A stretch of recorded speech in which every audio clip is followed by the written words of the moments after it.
Hey everybody, it's Phil Strazula from Select Software Reviews, and thanks a lot for checking out another one of our wonderful interviews with our expert council members. Today we've got Sebastien Girard, who is the SVP of Workforce Engagement at Atrium Health. Sebastien, thanks so much for joining us today. Thanks for having me. Very honored to be here today. Awesome. And you and I had an awesome conversation a few weeks ago about strategic workforce planning, using data and analytics for forecasting, for understanding attrition modeling, all these things. That's kind of going to be like the meat of what we're talking about today. But I also like to just kind of start things off with something a little bit more personal. And I heard that you're a big NFL fan. Can you tell us a little bit about your passion for American football? Well, yes, and I will start. So, of course, you hear that I'm talking funny, right? So the accent you're hearing is a French-Canadian accent. So I come from Montreal. Nobody's perfect, right? I'm Canadian. And even in Canada, NFL was always a passion. So when I moved to the US, I started in Baltimore, loved the Ravens, but then I lived in Boston for 5, 6 years. So I'm a huge Patriots fan. But no matter what, I did visit 60% of the stadium in the US. It's just the best sports on earth. Yeah. Yeah, that's awesome. I'm also an NFL fan. I'm from Boston, so I won't mention which team I root for because everybody else in the country will hate me. Yeah. But I guess getting to more like your professional journey, I know you've worn a bunch of different hats. Do you mind just sort of walking us through kind of where you've been in your career and what you do today? Yeah, absolutely. So I was leading I was not in HR and I was not in healthcare 5 years ago. So this is my second career. My first career is I was working for the number one HR service provider in the world, which was Randstad. I worked for them for 15 years and I was an executive in operations. I was an operation leader for them. I started my career with them in Canada and then moved to the US, was leading the Northeast of the US, New York, Ohio, etc. And it was really operation, and it was a for-profit HR service provider. And then I had a midlife crisis, and people go through midlife crisis in different ways. Some change spouse, some change cars. I changed job, and to me, it was really a matter of giving back. I got a point in my career in my life where the for-profit was not what was making me wake up and be motivated and engaged. And when you think about giving back, well, you think right away healthcare, right? What is the best way to have an impact on communities and patients? And then what is a second way to do that? Well, then there's HR because HR is a people function. So to me, that just ended up being a perfect match and made the leap from an operation executive in a for-profit and into a non-for-profit healthcare HR role. So yeah, that's what it is. That's awesome. And I think your sort of non-traditional path to HR has led us to today's conversation because you tend to think about things a little bit differently than a lot of the folks that I meet in our area of expertise. I guess I want to start off by just sort of setting the table. Can you provide us with a definition for strategic workforce planning? Yes. And it's funny because if you ask 10 people, you're going to get 10 different answer. And 9 times out of 10, it is not strategic workforce planning. What function are doing is basically cute reporting, which is dashboard looking toward the past. So strategic workforce planning, I will give a quote first, and then I'll provide you the definition. I love what Wayne Gretzky, which is an hockey player, arguably the best hockey player that ever played, answered to a journalist. And the question was, Wayne, what made you the greatest of all time? And the answer was, I never go where the puck is, I go where the puck is going to be. So in his mind, he was predicting the trajectory of the puck. This is where he was positioning himself. And more often than not, he was right. And therefore, that made him the greatest of all time. And if we reflect into strategic workforce planning on HR, if very often, so reporting is a look to the past, or at best, if you trust your reporting, it's a look into what you look today, where the puck was, where the puck is.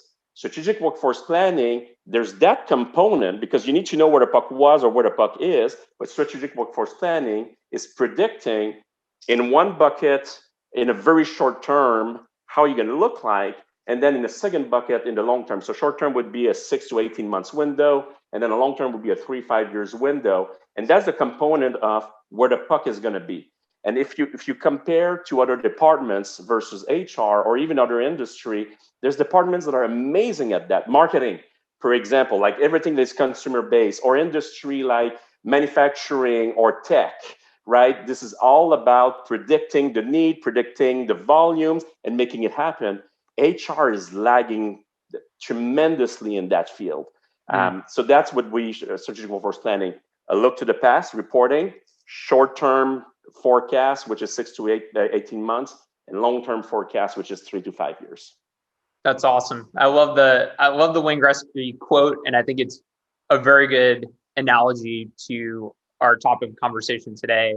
I guess to make it like slightly more concrete, do you mind talking about maybe how you've used strategic workforce planning to perhaps look at attrition forecasting?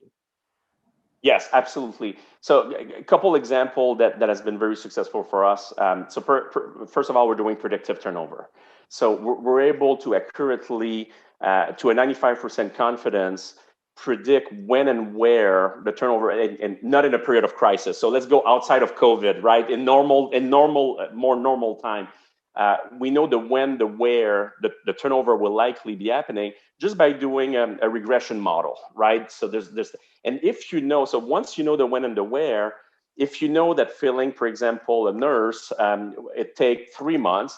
Well, if you open the requisition before the turnover happened, this is how you lower your vacancy rate tremendously. Because if I open the requisition 3 months before the turnover happened, then if the turnover happened, I make an offer, then my days to fills is extremely low and I'm never vacant because I already have somebody to get into the seat. So that's one way to do it. The second way we're doing it, which is amazing at Atrium Health, is we're almost able to predict the who. So it's not just the when, the where, but also the who. So what we're doing is we're scanning the market. We're looking at every single posting from every single of our competitors, and it's not just health systems. It's going to be like Walmart or Walgreens because they do recruit some of our teammates on the clinical side. And by knowing where the posting are, by knowing the working condition, and by mapping it to our teammates and knowing which of our teammates live close to that location, which of our teammates that would increase their livelihood by not commuting as much, by knowing that it would be an increase in salary, by knowing that they had a bad review, by knowing that they are under corrective action, we're able to predict which of our teammates would be interested to each of those posting, and then again predicting which one would end up likely into a turnover. And by doing so, and our confidence level is over 90% on that. So by doing so, we're already able to proactively look into recruiting for those positions before the turnover even happened. And then if the turnover doesn't happen, then you just don't make an offer, right? But if the turnover happened, then your talent acquisition function is a step ahead, and that's how you can generate so much value for your organization. Yeah, that's super sophisticated. I guess when you were first talking about the regression, I'm thinking, well, yeah, if you've got 1,000 of somebody that has the exact same job in the same location, you kind of know that 15% are going to churn every quarter, whatever the case may be, and you kind of hire. But if you're talking about a smaller organization, or you're talking about a given location or a specific kind of persona in your organization that only has maybe a dozen or something, the risk of overhiring is big, and you don't want to do that, obviously. But when you get really sophisticated to understand the individual behaviors within your organization, who maybe hasn't been, as engaged, or who lives close to XYZ, maybe the compensation's better at a competitor, et cetera, then you can really get going. And I guess it's sort of like the next logical question is, how do you keep track of all this stuff? Like, what are some of the systems and tools that you guys are using to ingest and analyze and look at this data? Well, we're maximizing Microsoft right now, and we're very lucky. Our leader of the function is a data scientist, so it's a doctor. So a lot of it is built in house. So it's our own creation, which is great on that sense. The one thing I want to comment on your saying, like, if it's a smaller organization, there's a risk of over hiring, which I totally agree. But it's all about the return. It's all about the business case. So yes, over hiring can mean having two people doing the same job. But in the same time, if it's a true risk of turnover, what is the cost of being short-staffed? And very often we don't go into the cost of being short-staffed. And there's times where overhiring is much cheaper than being short-staffed and taking 3 months to find a competent person that's going to do the job. And short-staff, the way we look at the business case, It's not just what the productivity of what is not done, is to counting all that productivity is on the shoulder of everybody else left behind.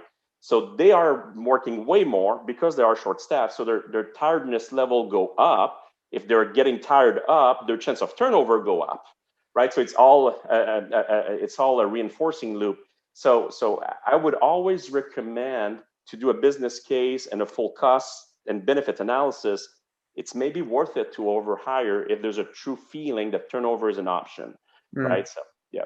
And so you guys are basically like, there's a 90% chance of this person leaving and the cost would be X. And there's a, what you sort of do a scenario analysis and understand the highest expected value is for us to hire this other person. And in the 10% chance where we've double hired, it's okay, because in the 90% chance where we don't have a person for 3 months, we're going to lose, X amount of money. And I guess like your system is sort of doing these calculations through rules that you guys have programmed in, because obviously you're not doing this on a one-off basis. No, that's right. That's right. It's all part of our system, and it's reinforced through conversation with our HR business partners, et cetera. And I will say, very often we can recruit without making an offer, right? So if overhiring is a true risk, there is a way to just pay attention to the market and see who would be interested to work with you, and just let them know that it's not for right now, right? So yeah. Got it. So being transparent, not putting your employer brand in jeopardy, but also making sure that you have that warm pipeline so that if you need to make a quick fill, you're there and you're not going absolutely side.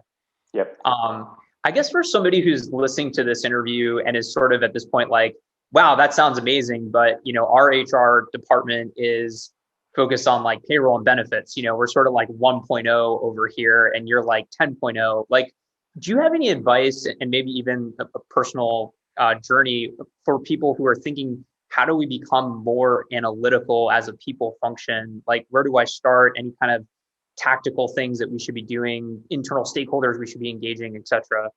Yeah, there's a couple. So first of all, HR has to be a strategic function. It's not a tactical function. So the current need of strategy coming out of an HR department is 70% strategy, 30% tactical. And if you were to ask me, where do I think it's going to lay in the next 5 years, we're going to be at a 90-10. So there's a strong need for HR to truly drive the people strategy of an organization.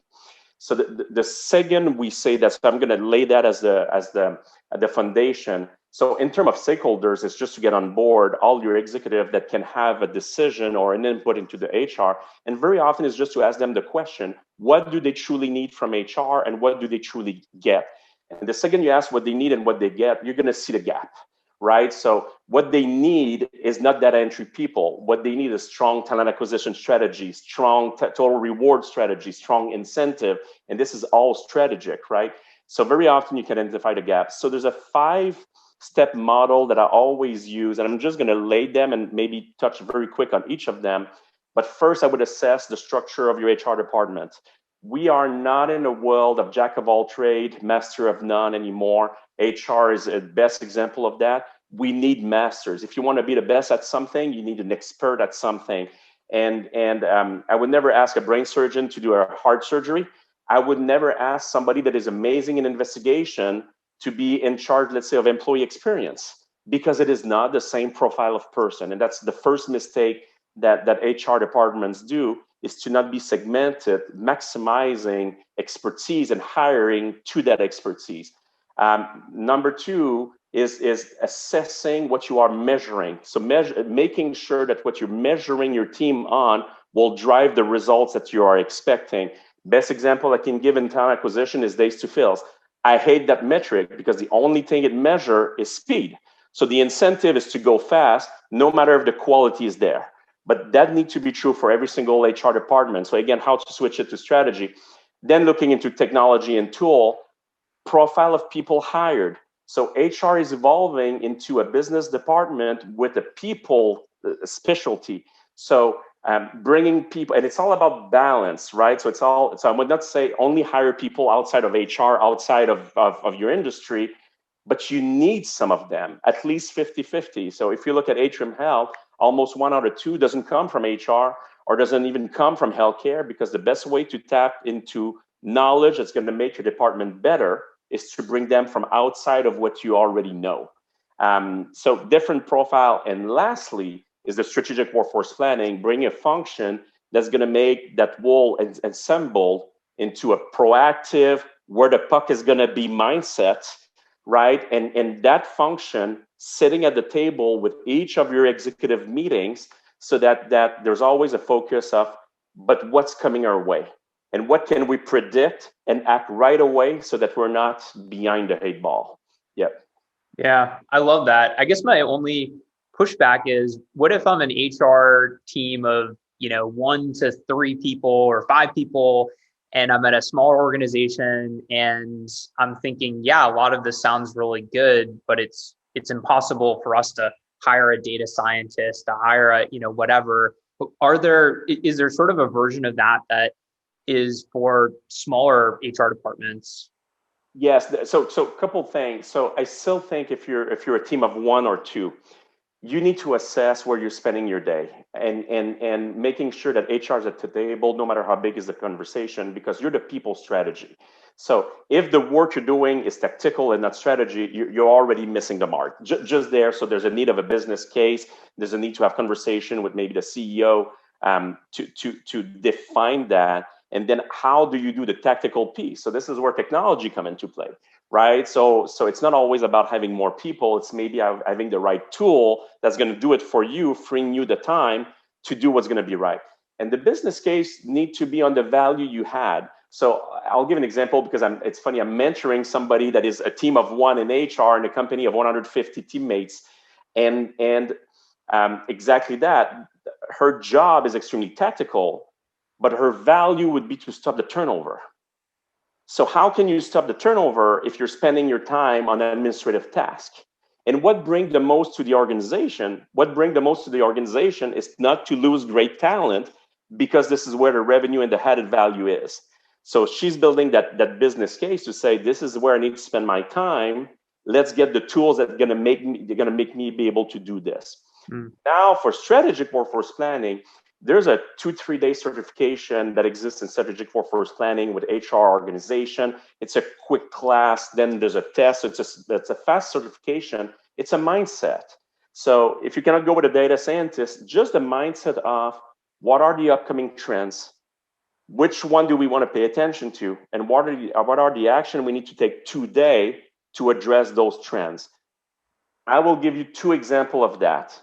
Work remotely, we know it's an amazing trend, and we know COVID pushed that forward. But there was a time where many industries were not paying attention to it. So strategic workforce planning would say, hey, we think work remotely is going to be a huge trend soon. What can we do today so that we're not behind the 8 balls? I'll use the Gen Z. So Gen Z is going to be the gig generation, or the entrepreneur generation. So that's the generation that's not even going to want to be on your payroll, but they're going to want to do the work, but not on your payroll. So what are you doing today to prepare for that? So you don't need a data scientist to do that.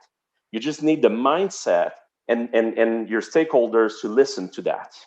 Yeah, that's awesome. And I love that you're mentoring somebody in that exact situation with this playbook. And it just says to me, hey, this stuff's possible. It's not just for, larger, more sophisticated HR teams. I'm kind of curious, you talked about strategic workforce planning in part of looking retroactively. What are some of the insights that you guys have uncovered, or what are the things that you guys look at retroactively about your organization to be a better strategic partner in the organization? That's an interesting question. So we're trying to draw correlation between multiple factors. So we're going to really map every key HR component, like, for example, turnover, vacancy rate, et cetera. But we're also able to map it to, let's say, engagement score. So that gives us a lot of data. I'll give an example from a previous life where we knew that the sweet spot, through looking into the past and doing some of that strategic workforce planning, we knew for a fact that the sweet spot for nursing was 44 hours of work. That if they were getting 4-hour overtime, this is where we had the lowest amount of turnover and the highest amount of engagement. So they were making more money with 4 hours of overtime, but we were not overwhelming them. Right? And we knew that the second we're going over 4 hours, engagement was going down, turnover was going up. and that if it was lower, let's say, than 40 hours, it was the same thing. Engagement was going down, turnover was going up. So things like that to draw those correlation between each of the HR metrics are ways that we've been using it. Really, for your business, actually, like how are you using strategic workforce planning to understand where you might need to be in 3-5 years? Awesome. Well, first of all, I will say firmly believe that HR is becoming a business function, and firmly believe that it's also an experience function. That it's a department that needs to create point in time that's going to generate emotion to the teammates, and that's true that emotion that people are going to be very loyal. So the shift to the experience economy is the one that we're paying very close attention to. The work remotely was on our radar. It just got sped up quite a bit with COVID.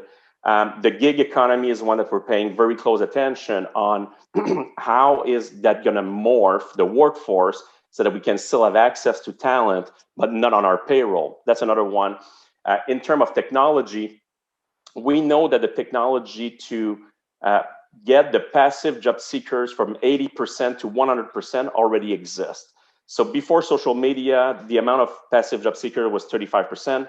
Social media made it 80%, but the technology to have it at 100% exists. It's not mastered yet. It's not in big use, but it exists. So we're already asking our question, if 100% of our teammates have access on their phone in less than 10 seconds to any job at any point, and they can do it while they work, and they're not even looking and they're happy, how do you keep them engaged, right? So we're asking ourselves that specific question. And the other one is we're looking especially at a trend on talent acquisition, because again, the technology to replace talent acquisition consultant exists. We know that video recruiting is already quite strong, but there's one thing in the video recruiting that it can tell if you're lying or not.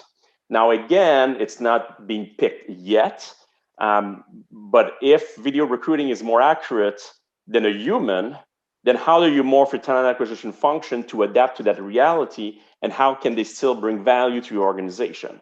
So those are trends that we're paying very close attention for the future. Yep. That's amazing.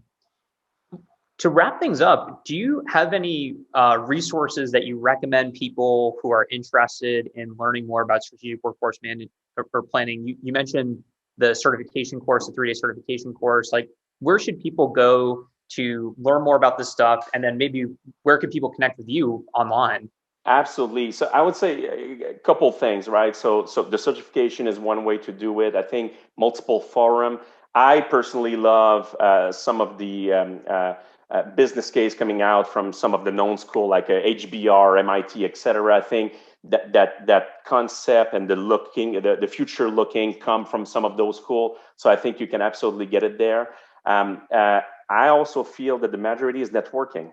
So attending some of those networking events or conferences on strategic workforce planning where everybody can share tools, because what I'm finding right now is there's not a one tool that do it great. Everybody do it differently.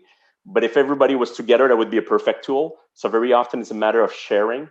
But to reach out to me, because I'm all about network. So on LinkedIn, Sebastien Girard, it's Sebastien with an E, Sebastien.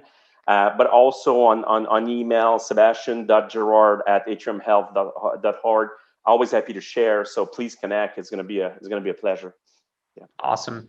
Sebastien, I feel like some of the things you're talking about to some people might sound like science fiction, using all these different data sources to know whether this person's going to go to your competitor. And you guys are doing a lot of really smart things, and I really appreciate your time to share with our audience, our readership, some of your experience. Thank you so much. It's a pleasure, and it's science fiction because we are in HR, but this is obsolete in other industry and in other department. So it's not science fiction. It's just we need to catch up. But it was a pleasure. Always a pleasure to partner with you. Thank you, and thanks everybody for listening.